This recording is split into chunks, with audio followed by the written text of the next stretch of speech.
Hola a todos y a todas, bienvenidos a esta nueva edición de Balón TV Ciclo Autores. En este último capítulo vamos a hablar de un autor muy importante para la psicomotricidad, un contemporáneo, que es Bernard de Couturier. Bernard de Couturier nació en Tours, en Francia, en 1934. Sus padres fueron educadores y durante sus primeros años en el sistema educativo, él se formó en la pedagogía Freinet.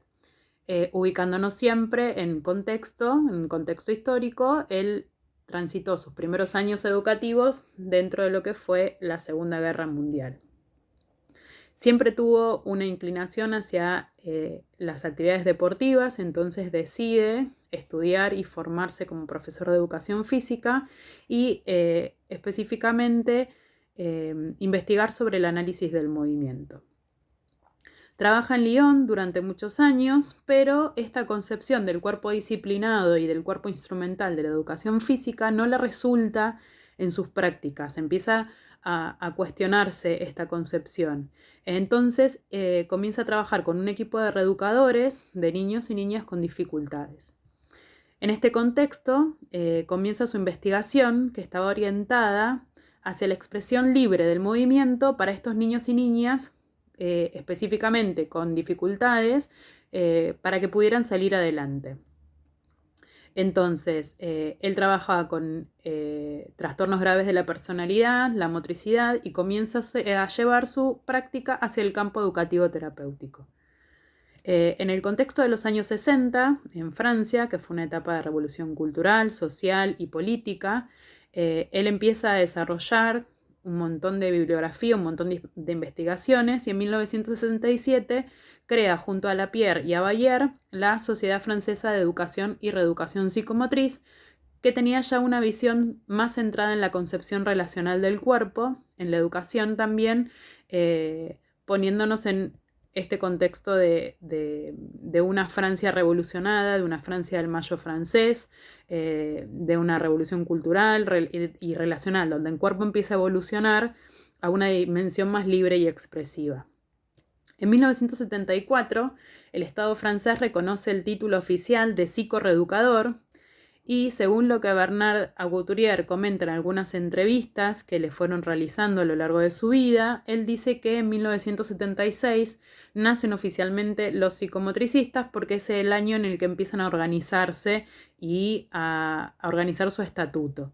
Pueden ver si quieren en la página de la revista de psicomotricidad una entrevista muy interesante que le hacen con un artículo sobre Bernard de Couturier donde están a la letra muchas declaraciones que hace particularmente sobre estos temas.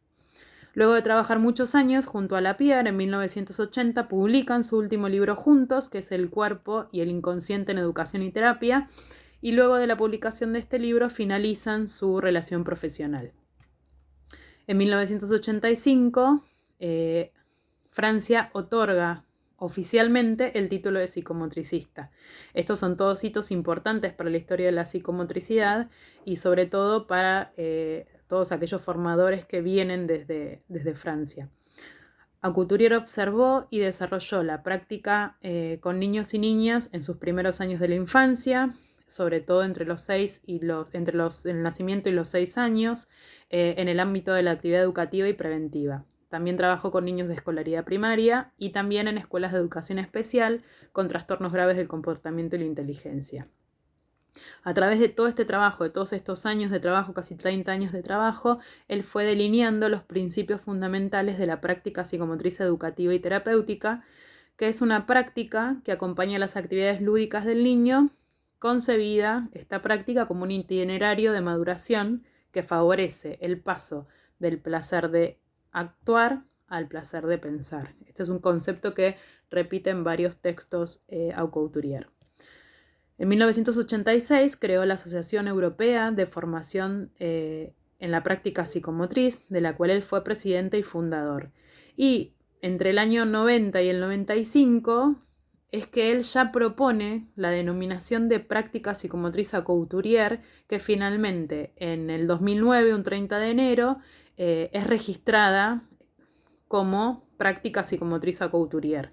Y la certificación de los formadores en esta práctica se realiza en la Escuela Internacional Couturier, que está en Francia, de la cual él es presidente y fundador. Para poder ejercer esta práctica hay que ir a formarse en esta escuela, para ejercer la práctica psicomotriz couturier. Esta práctica se basa en una pedagogía de espacios y tiempos que permiten al niño realizar un proceso que va de este concepto que ya nombramos antes, del placer de jugar y de moverse al placer de pensar. Y todo esto se realiza en un marco concreto que es la sala de psicomotricidad, que es un espacio muy rico en materiales, es variado, es colorido. Hay una característica muy particular en las salas de psicomotricidad couturier que tiene que ver con esto, con la forma en la que se disponen los materiales, el tipo de materiales, el colorido. Esta práctica se caracteriza por la especificidad de su encuadre, por su originalidad, por el tipo de dispositivo que plantea y porque la intervención del psicomotricista es a través de las resonancias tónico-emocionales recíprocas entre él o ella y el niño o la niña. Para Couturier siempre el instrumento privilegiado que tienen los niños y las niñas para la superación de la angustia es el juego, ya que sus diferentes niveles de simbolización le permiten el despliegue, el dominio y la elaboración de la angustia y los fantasmas. El dispositivo de la práctica psicomotriz couturier es un dispositivo particular que cuenta de 5 momentos. Un primer momento que es un ritual de entrada, un segundo momento donde hay un espacio y un tiempo y un material específicamente facilitador del placer sensorio-motriz. Después hay un tercer momento para la historia, para un cuento o para un relato. Posterior a esto hay un momento que es un facilitador de la descentralización de la actividad lógico y cognitiva para pasar a la actividad expresivo, plástica, gráfica, lingüística. Y finalmente hay un quinto momento que es el momento del ritual de salida. La sala de psicomotricidad en esta práctica psicomotriz couturier, es el lugar donde al niño se le permite ser, comprenderse y comprender el mundo que lo rodea. Es muy interesante leer a Couturier, tiene una amplia producción bibliográfica, hay muchos libros a los que podemos acceder para conocer todos estos años de investigación y toda esta teoría que fue desarrollando a través de toda su vida. Y es muy interesante también escucharlo y leer las entrevistas que tenemos la suerte de poder acceder, ya que aún es un contemporáneo nuestro. Bueno, espero que les haya servido, que les haya gustado toda esta información. Gracias por estar ahí y por escucharnos en este ciclo Autores. Próximamente vamos a estar compartiendo un nuevo ciclo de Balón TV con otros temas. Nos vemos.